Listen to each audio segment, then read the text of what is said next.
जैसे ही उत्तर प्रदेश के शिक्षा मित्रों के लिए एक आदेश जारी होता है, तुरंत ही तमाम शिक्षा मित्रों इसी के साथ अनुदेशकों के बीच में एक हलचल सी मच जाती है और एक सबसे बड़ा सवाल खड़ा हो जाता है। सवाल होता है ये कि आखिर उत्तर प्रदेश के शिक्षा मित्रों के लिए तो सरकार कदम उठाने के लिए तैयार है और कुछ कुछ चीजें करती हुई भी नजर आ रही है, लेकिन उत्तर प्रदेश के अनुदेशकों का क्या? ये सबसे बड़ा सवाल बना। कारण ये है कि उत्तर प्रदेश के शिक्षा मित्रों की, उत्तर प्रदेश के अनुदेशकों की समस्याएं एक समान है, मांगे भी एक जैसी और संघर्ष भी लगभग एक जैसा ही है। क्योंकि एक लंबे वक्त से जहां शिक्षा मित्र संघर्ष कर रहे हैं, आंदोलन कर रहे हैं, तो वहीं दूसरी तरफ उत्तर प्रदेश के अनुदेशक जो है वो भी संघर्ष कर रहे हैं, प्रदर्शन करते हुए। इनका प्रदर्शन भी एक लंबा प्रदर्शन रहा, न जाने कितनी बार एक दिवसीय प्रदर्शन किया गया। इसी के साथ ही लगभग 4 से 5 दिनों तक लखनऊ के परियोजना भवन के बाहर इनका प्रदर्शन चलता रहा। भारी बरसात भी आई, धूप भी हुई, लेकिन फिर भी इन अनुदेशकों ने अपने कदम वहां से नहीं हटाए और कार्यवृत्ति जारी कर ही दिखाई।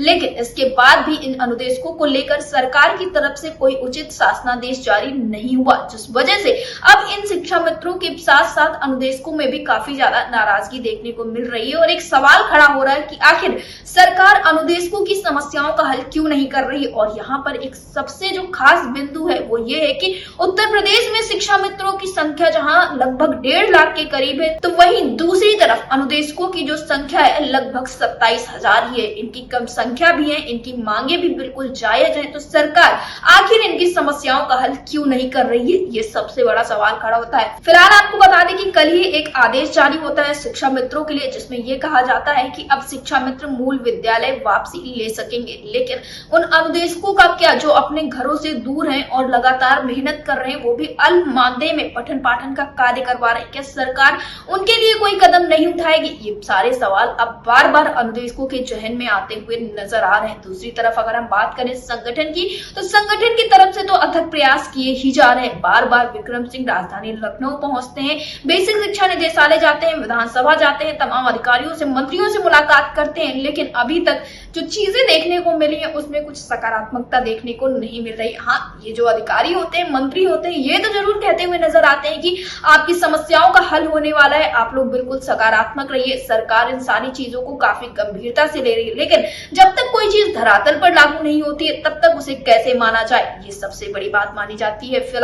हाल फिलहाल में विक्रम सिंह ने मुख्यमंत्री योगी आदित्यनाथ से भी एक शिष्टाचार भेंट की, जिसमें मुख्यमंत्री योगी आदित्यनाथ का कहना था कि हम आपके लिए सोच रहे हैं क्या कर सकते हैं और बहुत जल्दी आपके जीवन में भी तमाम खुशियां होंगी। लेकिन आपको याद होगा जब दीपावली के आसपास या यूं कहें कि उपचुनाव के पहले मुलाकात की थी अनुदेशक संघ और शिक्षा मित्र संघ के पदाधिकारियों ने मुख्यमंत्री योगी आदित्यनाथ से, तब मुख्यमंत्री योगी आदित्यनाथ का यही कहना था उपचुनाव हो जाते हैं फिर आपकी समस्याओं का हल हो जाएगा। लेकिन देखने को मिला उपचुनाव की बात कितनी सारी चीजें आई, उपचुनाव हुए, नया साल आया, होली आई, ऐसे ही तमाम त्योहार बीतते चले जा रहे हैं और समस्याओं का हल हो नहीं रहा है। इस बार भी मुख्यमंत्री योगी आदित्यनाथ ने विक्रम सिंह से यही कहा है कि समस्याओं का हल होगा, कब होगा कुछ स्पष्टता नहीं दिखाई दी है, किस तारीख को वो शासनादेश जारी करेंगे ये भी नहीं पता चला। बस हाँ, उनके द्वारा एक चीज जरूर कही गई है कि समस्याओं का हल होगा, चीजें गंभीरता से ली जा रही है, हम लोग आगे की रणनीति बना रहे हैं, किस तरह से क्या किया जा सकता है। और इसी के साथ अनुदेशक राजनीति छोड़ दें, आखिर राजनीति शब्द क्यों आया ये भी आपको बता देते हैं। ऐसा लोगों का कहना है कि अनुदेशक जो है